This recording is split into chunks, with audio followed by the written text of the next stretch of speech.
The Call of the Wild was directed by Chris Sanders and stars Harrison Ford. The story follows the classic tale between the sled dog Buck and his friend John Thornton as they travel through the wilds of the Yukon. So, quick little thing before I begin my review. When I was watching this movie in the theater, I kept trying to figure out where I heard the Call of the Wild book of before.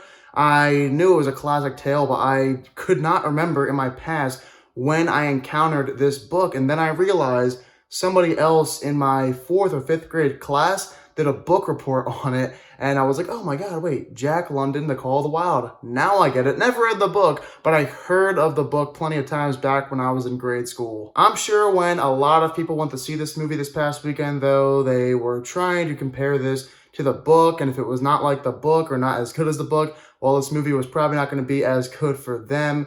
But for me, since I never read the book, I pretty much just rated this movie based on how much I was entertained and the overall quality of the film. I can't review this movie in comparison to the book because I never read the book, but here's my thoughts on the movie despite not reading it. I thought the 2020 version of The Call of the Wild was a pretty good time. Yes, there is an overuse of CGI and it does become distracting. I'll get more into that in a little bit. But I like this movie because, well, first of all, I am a huge dog lover. I have a dog. I know so many other people with dogs. I am a big animal rights activist. I love animals and especially dogs. And Harrison Ford is in this movie. And it's been a while since we've seen him in any film. The last one where he had a major role was Blade Runner 2049. So it's great to see Harrison Ford back in a major role. And I thought easily the best part of this movie was the relationship between Buck and John Thornton, their chemistry in the movie. Even though the dog was CGI, I really enjoyed that aspect of the film. In my opinion, it was the best part of the entire movie.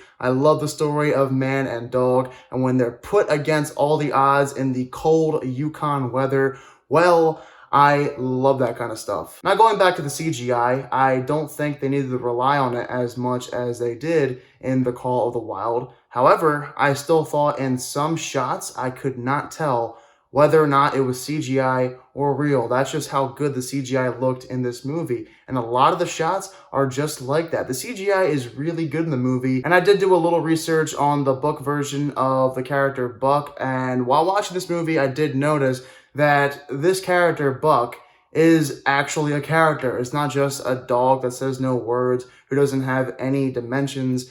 This is a dog that has a lot of affection for his master, Harrison Ford, and also has a personality. This is not just a one-dimensional dog. This is one that has several layers to it. And in this film, this dog even has interactions with other dogs, and there is storytelling between the sled dogs in the movie. And for that reason, for me, it is acceptable to make this dog and the other dogs CGI, because if you use real dogs in this instance, it's going to come off as more corny. But in this film, having CGI dogs, their interactions, you need them to be CGI. Otherwise, it probably would not have worked with real dogs. I also found this movie to have some pretty good humor. It's a family movie. It's one that the entire family can go see and enjoy, especially if you like the book. I'm sure you will love this movie. Plus, Harrison Ford in the film I thought was really great. It's awesome, once again, like I said, to see him in another film for the first time in a while. We know he was in one other film recently in a minor role, but in this movie,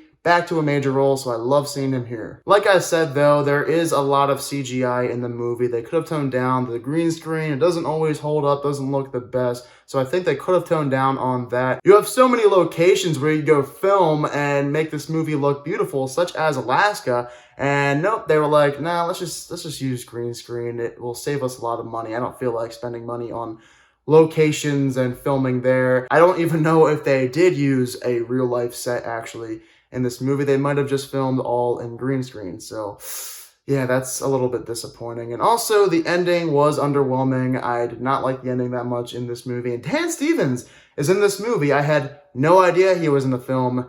Wow, it's definitely an interesting character for him in the movie, I'll just say that. In the last 30 minutes, the movie did slow down for me, and it was not as fast-paced as it was in the first hour or so. So the ending, I think they could have done a better job with, but overall, The Call of the Wild, I think, is a fun family-friendly movie. We get a meaningful friendship on the big screen between Buck and John Thornton once again. So for that reason, I did think this movie was pretty good. It's not great, but it's one that I think everyone can go see and enjoy. I'm giving The Call of the Wild a 70%. I believe this will be Harrison Ford's last movie until Indiana Jones 5. So for that reason alone, I think you should go see this movie just to support Harrison Ford and to give yourself a time to see him in a film until that movie comes out, which will be 2021. All right, for those of you who also happened to see The Call of the Wild this past weekend, be sure to let me know down below in the comment section what your thoughts are of it. Next up, I'm doing my reviews for both Quantum of Solace leading up to No Time to Die, as well as my review